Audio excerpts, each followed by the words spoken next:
Nothing ever happens here in Clone.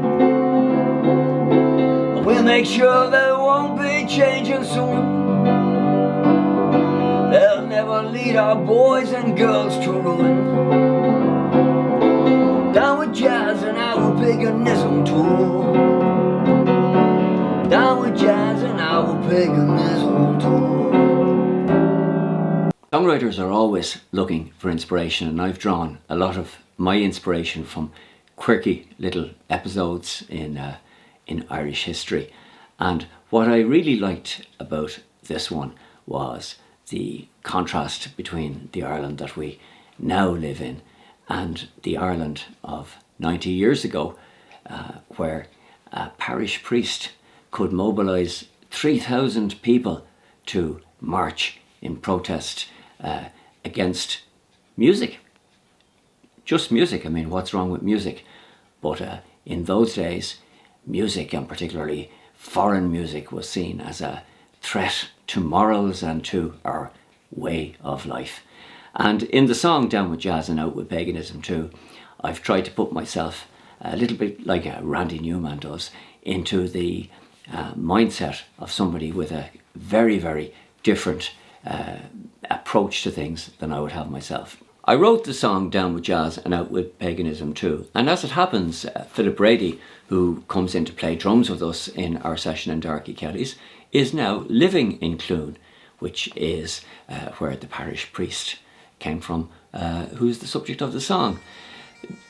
What Philip told me was that every year on the 1st of January, the anniversary of the Down with Jazz March, the local people in Mull in County Leitrim recreate the march. They dress up in period gear and they march through the town with placards saying things like Down with Jazz and Out with Paganism, just like they did in 1934.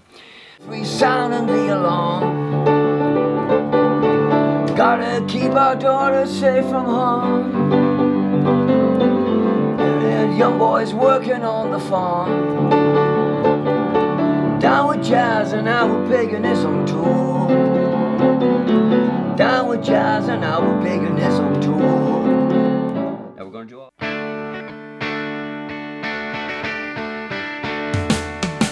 I don't wanna steal your heart,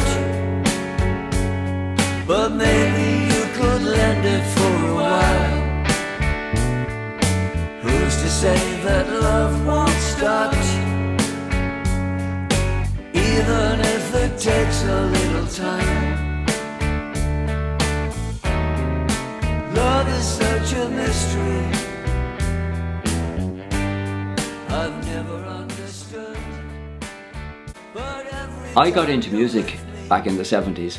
Back in the 70s, just about everybody got into music. If you could play any instrument at all, or if you could sing, sometimes even if you couldn't, there was an opportunity to be in a band. There were lots of opportunities to play, lots of gigs. It was a very, very healthy music scene. I joined my first band in 1975. Plenty of places to play. There were gigs in Dublin, where I grew up, 7 nights a week, and paying gigs as well. It was a completely different scene to what we have now. I was in a band called Sidewinder, which was the most prominent band that I was in. We played McGonagall's and a lot of the top venues, had our music played regularly on the radio. We didn't release any music because in those days you were reliant on A&R people. You needed to be signed by a label before you could get anything out. It wasn't like today when you can produce so much music and issue it yourself. But then life got in the way.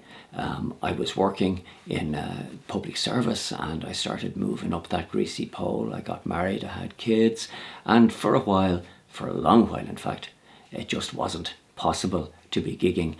My career in the public service went pretty well. In fact, I ended up being the Secretary General of the Department of Transport, Tourism and Sport. But as the finishing line came in sight, I knew what I wanted to do with the remaining time that I would have, and that was to get back to music. I had been writing songs all along. I had been building up a stockpile of songs. So once I was a free man again, I was into the studio with some of the country's top session musicians and started making albums. Down with Jazz and Out with Paganism too is my 9th album in 9 years.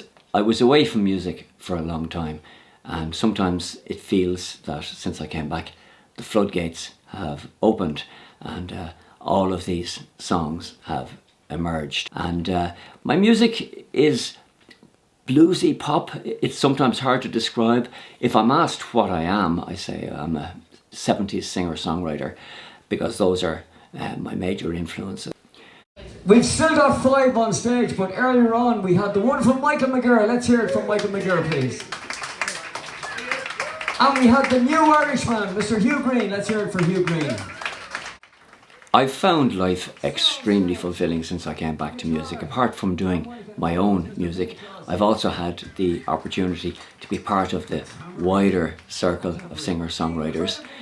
For 7 years now, I've been running the Tuesday Singer-Songwriter Night in Darky Kelly's in Dublin, which is a great platform for independent singer-songwriters and gives young people in particular an opportunity to come and perform their original songs.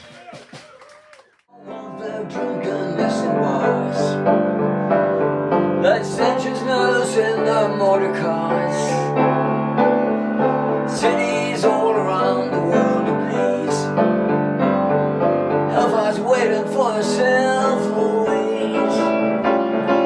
New Year's Day in 1934. It must have been 3,000, maybe more, to keep our lives the way they were before. Jazz and our paganism tour. Down with jazz and our paganism tour. Down with jazz and our paganism tour.